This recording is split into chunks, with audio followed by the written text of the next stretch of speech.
Bienvenue sur Algérie économique. Abonnez-vous, likez et activez la cloche pour tout savoir sur l'économie. Analyse, interview, reportage, conseils. Algérie économique, votre source d'information économique. Rejoignez la communauté dès maintenant. Bonjour et bienvenue à notre tour d'horizon économique algérien. Finance islamique en Algérie, une révolution ou une illusion? La finance islamique connaît un essor sans précédent en Algérie. En témoignent les récentes déclarations du ministre des Finances, Laziz Fed, qui a annoncé que les dépôts dans ce secteur avaient atteint 784 milliards de DA au 1er juin 2024, soit une augmentation notable depuis le lancement des premières opérations en 2020. Un chiffre impressionnant, mais quels en sont réellement les impacts sur l'économie algérienne?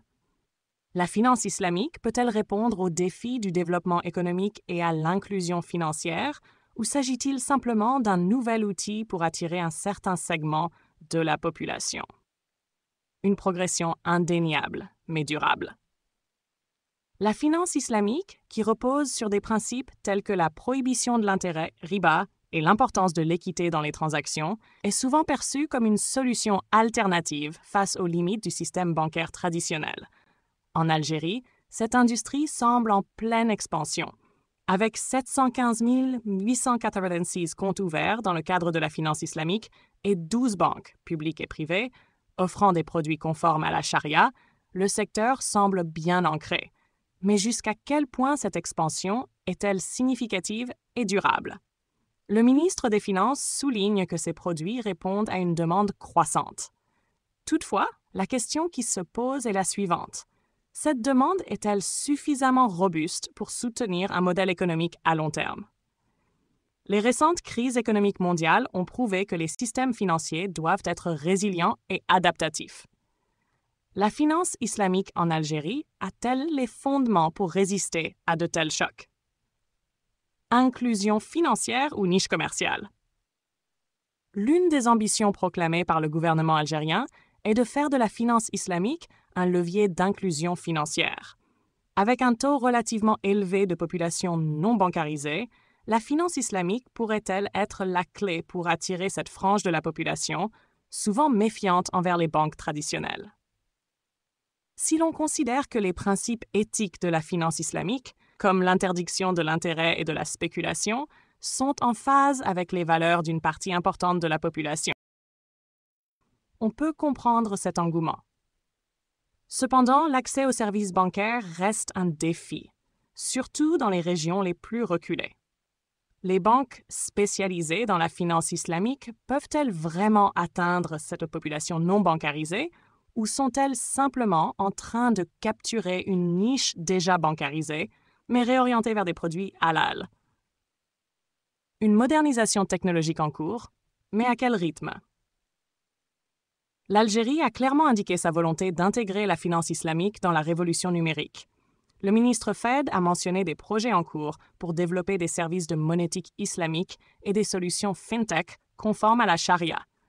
Si cette intégration technologique est prometteuse, les défis restent immenses. Les infrastructures numériques en Algérie, bien qu'en progrès, restent en deçà des standards internationaux. Comment ces projets seront-ils concrètement déployés? Le développement du Takaful et d'autres services numériques seront-ils accessibles à une large portion de la population ou seulement à une élite urbaine? Vers une finance verte islamique. Un autre élément intéressant soulevé par le ministre des Finances est l'ambition de la finance islamique de soutenir les projets verts. L'Algérie, confrontée à des défis environnementaux majeurs, peut-elle vraiment utiliser cette niche pour financer la transition écologique? Les banques islamiques ont-elles les ressources nécessaires pour soutenir les initiatives vertes ou cela reste-t-il pour l'instant un vœu pieux? Et l'impact régional. L'Algérie, membre de la Banque islamique de développement, BID, ambitionne de jouer un rôle central dans le développement de la finance islamique à l'échelle régionale. Toutefois, quelle est la position de l'Algérie par rapport à d'autres pays comme le Maroc ou la Tunisie, qui ont également fait des progrès dans ce domaine? La finance islamique algérienne pourra-t-elle réellement s'imposer comme un modèle de référence dans la région? Ou reste-t-elle en retard sur ses voisins plus avancés technologiquement et institutionnellement? Questions en suspens. Alors que les chiffres annoncés par le ministre des Finances témoignent d'une évolution prometteuse, plusieurs questions demeurent. Le secteur peut-il s'auto-soutenir sans une dépendance excessive aux subventions étatiques? La finance islamique répond-elle réellement aux besoins d'une majorité de la population ou se limite-t-elle à une niche? Enfin, dans un contexte économique mondial instable, l'Algérie est-elle prête à parier sur un modèle encore en phase de test dans de nombreux pays? L'atelier de formation dédié aux cadres du secteur bancaire vise à renforcer les compétences dans le domaine de la finance islamique. Cela suffira-t-il pour transformer une tendance naissante en véritable révolution bancaire? Ou assistons-nous simplement à l'implémentation d'une solution de plus dans le portefeuille déjà diversifié des banques algériennes? Pour apprendre à vivre les développements et les investissements économiques en Algérie, abonne-toi à la chaîne. Merci et à bientôt.